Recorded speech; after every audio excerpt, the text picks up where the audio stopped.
Sa magandang umaga, tanghali at gabi po sa akin lahat dyan sa Pilipinas at sa buong mundo po ay ang update po natin for the day is about po si Kim Pauganap. Ayon po dito sa ating legit na sources, guys, is marami po bumahanga kila Kim Cha at sa Paolo Avellino. Ito guys ito yung isip natin dito guys.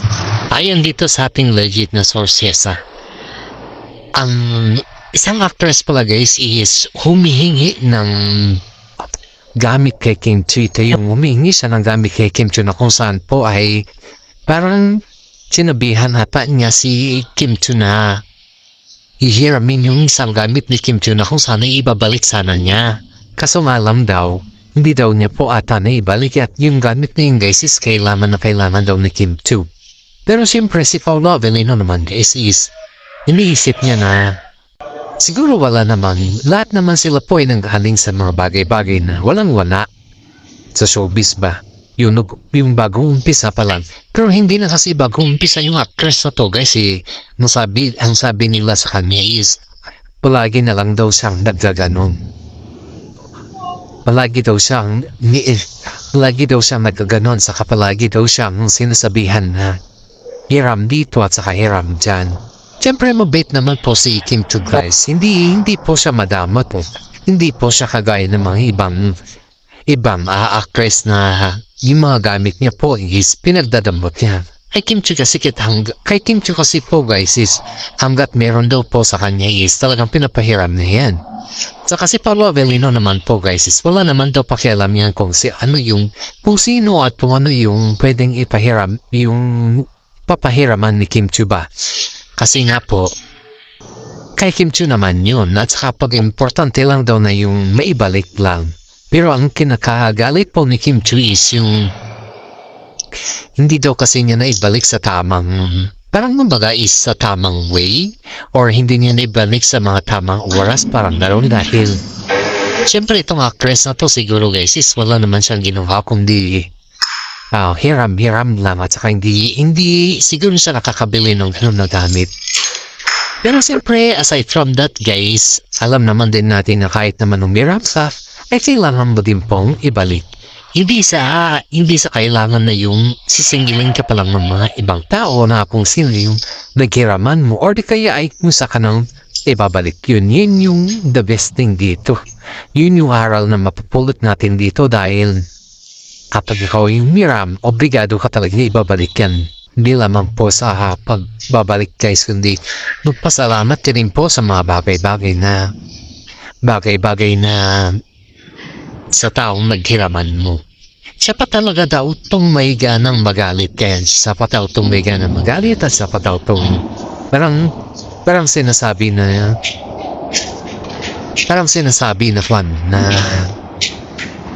yung nagagalit siya dahil binuking daw siya ni Kim Chu sa kanyang hiniram. Which is hindi naman kailangan na bookingin siya ni Kim Chu sa kanyang hiniram. Needed kasi yun ni Kim Chu. At saka kailangan niya talagang ibalik niya. Hindi yung sasabihin pala ng mga ibang tao na ibabalik niya. Hindi yung kanon guys. Ako nga guys pag may hiniram ako guys hindi ko nahihintayin na pagsabihan na po na ibalik ko pa.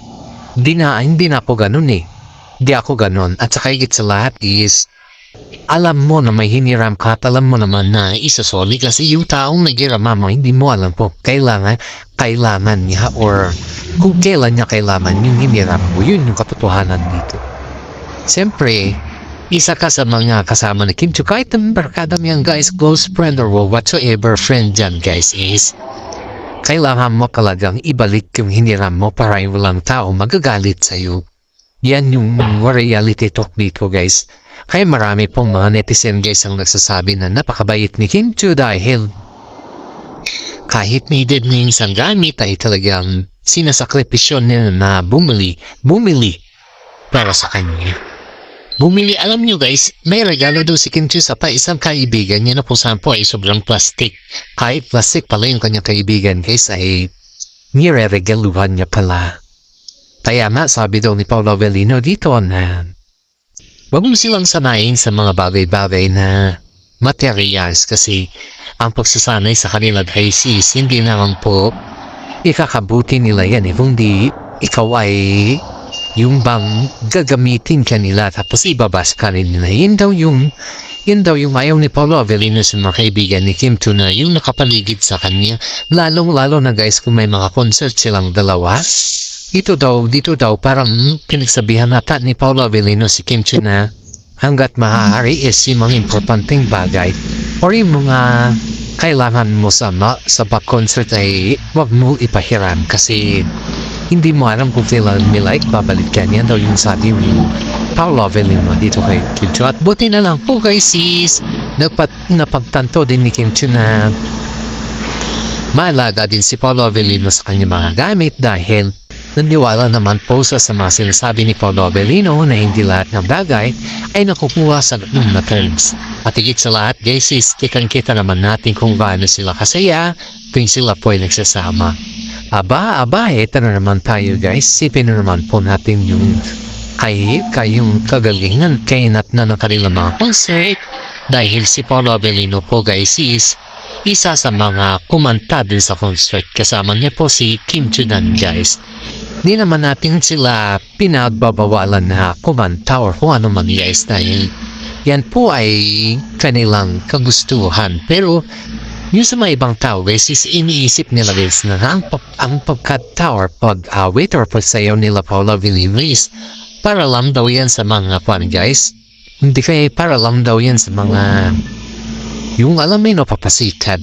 Hindi daw sila yung trabaho talaga sa love team na yung talagang love team na yung may delikadesa. Ayon dito sa ating legit resources kaysa nanggaling daw po yan sa isang actress na kung saan po ay inggit na inggit. Siyempre, tatlong actress yung alam natin dito guys ha. Nadagdagan na rin pala dahil hindi daw ayon dito. Ito yung pinaka worst thing dito guys. Ito yung pinaka masama na. Siyempre nakapag-usap daw siya sa management nila Paolo Avellino at saka si Kim Chu. Ngayon, ang dami kasi multor nila Kim Chu kahit nang daw sa bigyan ng konting project na. Parang kumbaga is yung eksena lang nila. Parang ganoon ba? Yung eksena lang nila. Pero ayon dito sa legit na sources natin is hindi ata binigyan ng project itong si Kwan. Hindi naman project. Kumbaga is eksena lang. Hindi daw ito napagbigyan dahil lang sabi daw nila Paolo Avellino at saka si Kim Chu ay may nahanap na daw sila. Pero hindi naman daw nila pasialam na siya po ay nakipag-usap sa kanilang management. Ito yung masaklap dito. Parang kumbaga ay sila Paolo Avellino at saka si Kim Chu pa yung masama.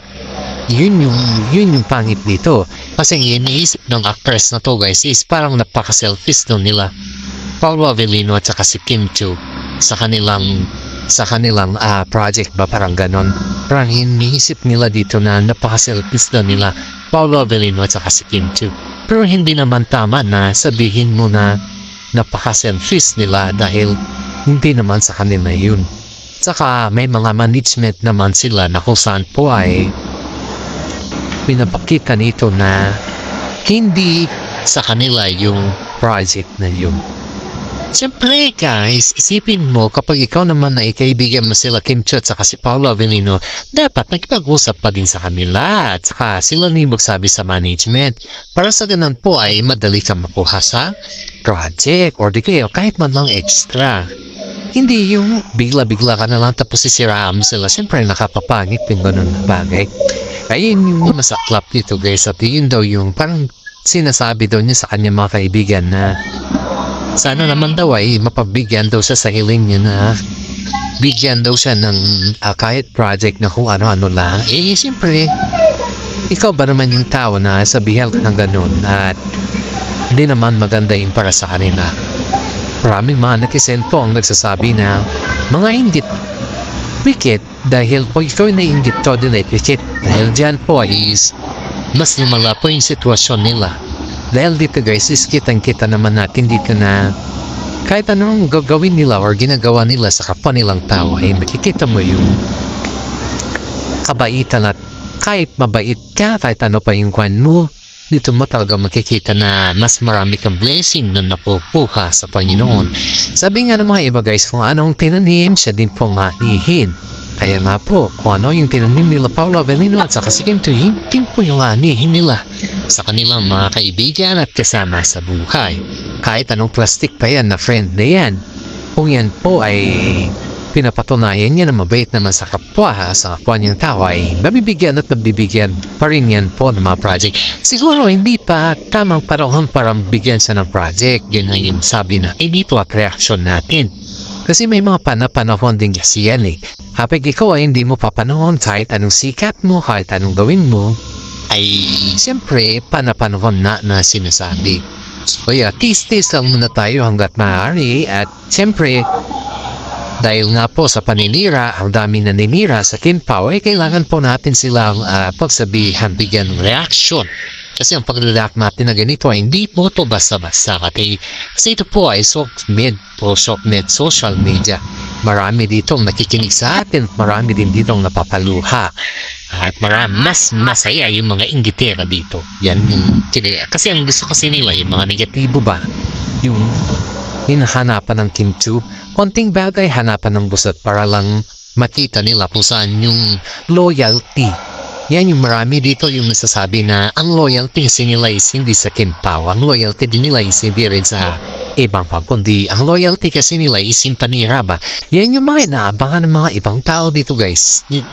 Believe it or not, marami mga netizen po ang nagsasabi na ang loyalty ng mga ibang tao dito is hindi ang Kim Pao kundi kanilang kasamang galing. Marami din dito guys ang nagsasabi niyan, pero tayo kasi is hindi natin sila pinapagbigyan, hindi po natin sila yung tinatapakan ba, kundi ay nagbibigay lang po tayo ng mga advices sa kanila. Hanggat dito na lang po ang ating YouTube channel guys. Paki-like, subscribe, and share naman po. Alam ko matikinig po kayo sa akin at alam ko po na marami pong nasasabi dito na walang kamalay-malay or walang kabuhay-buhay yung ating YouTube channel. Pero huwag po kayo mag-alala guys, kasi pag ikaw ay nababas, marami din po nabamahal sa iyan. Lagi natin isipin na positive first. Every day is positive. Maraming salamat at God bless po sa ating lahat.